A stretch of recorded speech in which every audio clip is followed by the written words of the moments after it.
என்னோட கடை 4 கோடியை யாரோ அடைச்சிருக்காங்க எனக்கே தெரியாம. என்ன நடக்குதுன்னு எனக்கு புரியல. யார் இதை கொடுத்திருப்பா? இன்னும் அவனுக்கு புரியல. அசோக் தான் கொடுத்துருக்கணும்.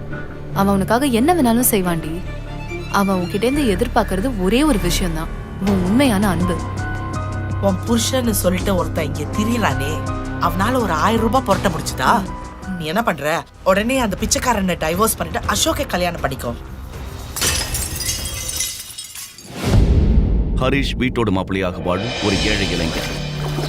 திருமணமான நாளிலிருந்தே ஹரிஷ் அந்த வீட்டின் சம்பளம் வாங்காத வேலைக்காரனாகி போனான். அன்றைய பொழுது ஒரு மிகப்பெரிய பிரச்சனையோடு முடியப் போகிறது என்று யாருமே எதிர்பார்க்கவில்லை. மிகப்பெரிய ஆபத்தில் தான் சிக்கிக் கொண்டதை நினைத்து நொறுங்கி போய் உட்கார்ந்தாள் சந்தனா. அதை பார்த்து ஆறுதலாக பேச அருகில் வந்தான் அவளுடைய கணவன் ஹரிஷ். சந்தனா, ஏன் முகம் ஒரு மாதிரியா இருக்கு? ஏதாவது பிரச்சனையா? சொல்லு, நான் உங்ககிட்ட தானே கேட்டுட்டு இருக்கேன். நான் இன்வெஸ்ட் பண்ண கம்பெனி மொத்தமா லாஸ் ஆயிடுச்சு. நாளைக்குள்ள நான் 50 கோடி கட்டணும். அப்படி இல்லனா இந்த வீடு கம்பெனி எல்லாமே போயிடும். 50 crores தானே, அதுக்கு அப்படி ஃபீல் பண்ணிட்டு இருக்க? 50 crores தானவா?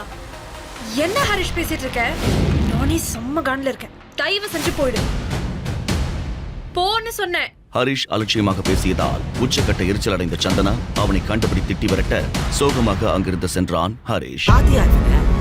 உன் பிரச்சனைக்கும் அவனுக்கும் எந்த சம்பந்தமும் இல்லாத மாதிரி போறான். இவனை தான் நீ உயிருக்கு உயிரை காதலிச்சியா? இந்த மாதிரி ஆளை நீ எப்படிதான் செலக்ட் பண்ணியோ சத்தியமா புரியல. மேடம், இங்க ஆபீஸ்ல பெரிய பிரச்சனையா இருக்கு மேடம். எல்லாரும் வேலை செய்ய மாட்டோம்னு சொல்றாங்க. ஸ்ட்ரைக் பண்ண போறதா வேற பேசிக்கிறாங்க மேடம். எது நடக்கக்கூடாது என்று நினைத்தாலோ அது பூதாகரமாக வெடிக்க ஆரம்பித்தது. மந்த் ஸ்டார்ட் ஆகி இன்னும் salary கிரெடிட் ஆகலன்னு எல்லாரும் கோவமா இருக்காங்க. இப்படியே போனா நாளைக்குள்ள ஆபீஸே உடைச்சிருவாங்க மேடம்.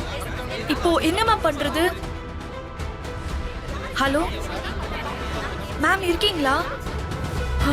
அஞ்சலி, உங்க பணம் எங்கேயும் போடாது, நாளைக்குள்ள கொடுத்துருவோம் சொல்லுங்க. பணம் கிடைக்காது என்று தெரிந்தாலும் ஒரு பொய்யை சொல்லி சமாளித்த சந்தனாவிற்கு கேட்ட இடத்திலிருந்து யாருமே உதவ முன்வராதது பெரும் மன உளைச்சலை கொடுத்தது. எதிர்பாராத நேரத்தில் அவளுடைய தோழி தர்ஷினியிடமிருந்து அவளுக்கு ஒரு போன் கால் வந்தது. ஏ சந்தனா, நான் எல்லாம் கேள்விப்பட்டேன். நீ ஒன்றும் கவலைப்படாத. You know my friend Ashok, right? அவன் இப்ப பிசினஸ்ல நல்ல பொசிஷன்ல இருக்கான். நான் அவன் கிட்ட பேசி பாக்குறேன். ஐம் வெரி ஷூர் அவன் கண்டிப்பா உனக்கு ஹெல்ப் பண்ணுவான். ஹே, ரொம்ப தேங்க்ஸ் டி. நான் எவ்வளவு டென்ஷனா இருந்தேன் தெரியுமா? இப்போ I feel so relieved. Thank you so much. அடுத்த நாள் காலை எதிர்பாராத விதமாக அவளுடைய கார் பஞ்சர் ஆகி இருக்க அவளை 5 நிமிடத்தில் ஆபீஸில் டிராப் செய்வதாக ஹரிஷ் அழைத்து வந்தான். அப்பொழுது ஆபீஸை வட்டமிட்டபடி ஒரு சொகுசு கார் அங்கே வந்து நிற்க அதிலிருந்து டிப்டாப்பாக இறங்கினான் அசோக். ஹாய் அசோக். ஹாய் சந்தனா, வந்து ரொம்ப நேரம் ஆச்சா? இல்ல இப்பதான் வந்தோம். அதே நேரம் ஹரிஷின் ஸ்கூட்டரை கேவலமாக பார்த்து, வாட், இந்த வண்டி? இந்த மாதிரி வண்டியில நீ எதுக்கு வர? சொல்லியிருந்தா நானே உன்னை பிக்கப் பண்ணிருப்பேன்ல. பிக்கப் என்கிற வார்த்தையை அசோக் அழுத்தி சொல்ல அதை கேட்டு கோபமடைந்தான் ஹரிஷ். சரி, அதை விடு.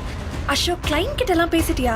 அது எதுவும் இஷ்யூ ஆகாதுல்ல? கம் ஆன் சந்தனா, நான் இருக்கும்போது நீ எதுக்கு கவலைப்படுற? அசோக் தன் மனைவியை தவறாக தொடுவதை பார்த்து கொந்தளித்த ஹரிஷ் நேராக வந்து அவனுடைய சட்டையை பிடிக்க, கையெடு. யாரா நீ? ஆமா, இவன் யாரும் உன் பாடி கார்டா? இந்த மாதிரி லோக்கலான ஆளுங்களோடலாம் ஏன் சேர்ற நீ?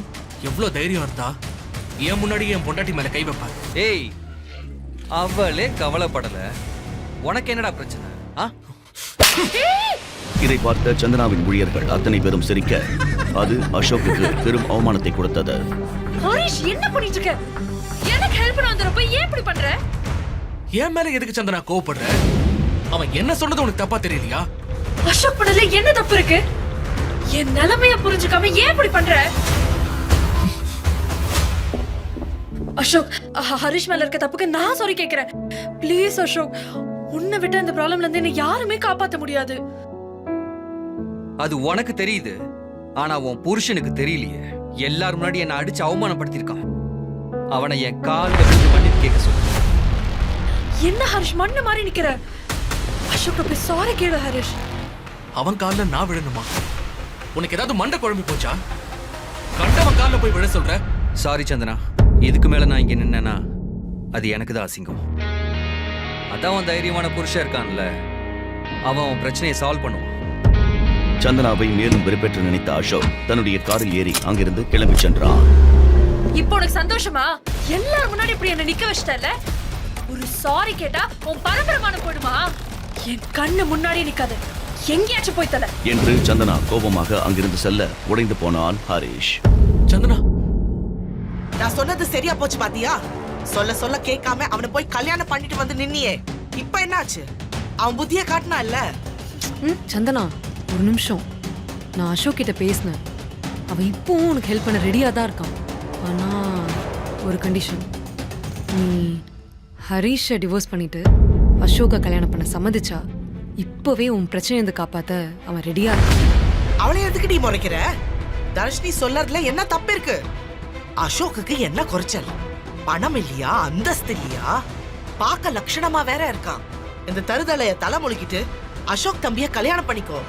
இன்னொரு பக்கம் ஏற்கனவே குழப்பத்தில் இருந்த சந்தனாவை இருவரும் மேலும் குழப்ப தடுமாற ஆரம்பித்தாள் சந்தனா. அப்பொழுது அவளுடைய கிளையண்டிடமிருந்து அவளுக்கு போன் வந்தது. வணக்கம் மேடம், நீங்க சொன்ன மாதிரியே அமௌண்ட் எல்லாம் செட்டில் பண்ணிட்டீங்க.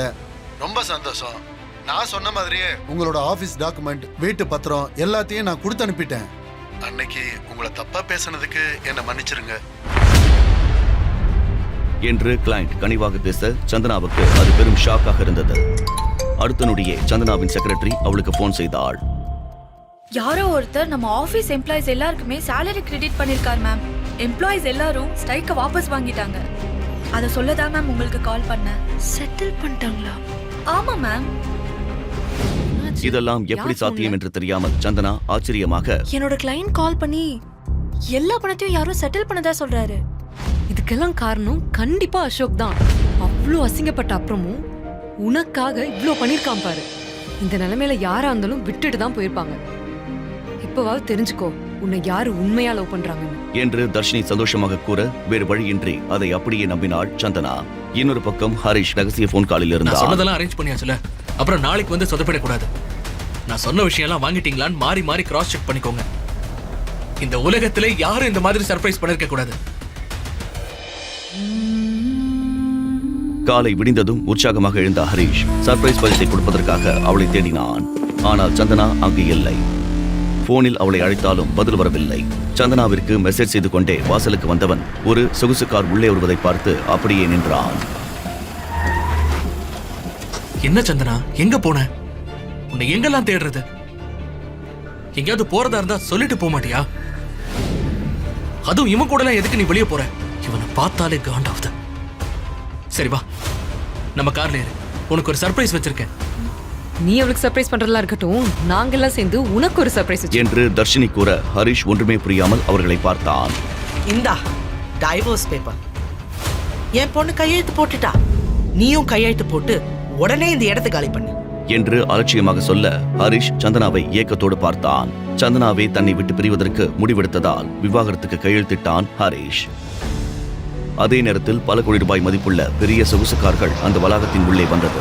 அது ஏன் என்று தெரியாமல் அசோக் உட்பட எல்லோரும் அதிர்ச்சியாக பார்க்க அந்த காரிலிருந்து விலை மதிப்புமிக்க கோட் சூட் அணிந்த நபர்கள் இறங்கினர். அதில் ஒரு அழகிய பெண் சந்தனாவின் முன்னே வந்து ஒரு பாக்ஸை ஓபன் செய்ய அதில் 20 கோடி மதிப்புள்ள சாலிடர் நெக்லஸ் இருந்ததை பார்த்து எல்லோரும் மிரண்டு போயினர். வந்தவர்களின் தோரணை இது ஹரிஷ் செய்த ஏற்பாடு என்று காட்டிக் கொடுத்தது. நான் சொல்ல போறத நல்லா கேட்டுக்கோ. என் ஒய்ஃபோட கம்பெனில இன்வெஸ்ட் பண்ணவங்க யார் யாருன்னு லிஸ்ட் எடுத்துக்கோ. ஏன்னா அவங்களுக்கு சேர வேண்டிய அமௌண்ட், அப்புறம் அவங்க கம்பெனி எம்ப்ளாயிஸோட சேலரி, இதெல்லாம் நாளைக்குள்ள செட்டில் ஆயிருக்கணும்.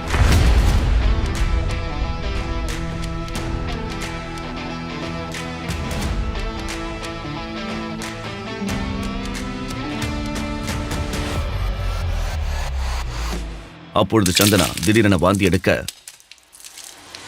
அதை பார்த்து நிலநடுக்கம் வந்தது போல மிரண்டு போனான் அசோக். ஹரிஷும் சந்தனாவும் இணைவார்களா? ஹரிஷ் அனைவரிடமும் மறைக்கும் ரகசியம் என்ன? ஹரிஷ் தான் உதவி செய்தான் என்கிற ரகசியம் சந்தனாவுக்கு தெரிய வருமா? வீட்டோட மாப்பிள்ளையாக அவமானப்படும் ஒருவன் எப்படி 20 கோடிக்கு வைர நெக்லஸ் வாங்கினான்? இந்த கேள்விகளுக்கான பதில தெரிஞ்சுக்க உடனே பாக்கெட் எஃப்எம் டவுன்லோட் செய்து இந்த ஆடியோ சினிமாவை இலவசமாக கேளுங்க. இது கிங். லிங்க் டிஸ்கிரிப்ஷனில் கொடுக்கப்பட்டுள்ளது.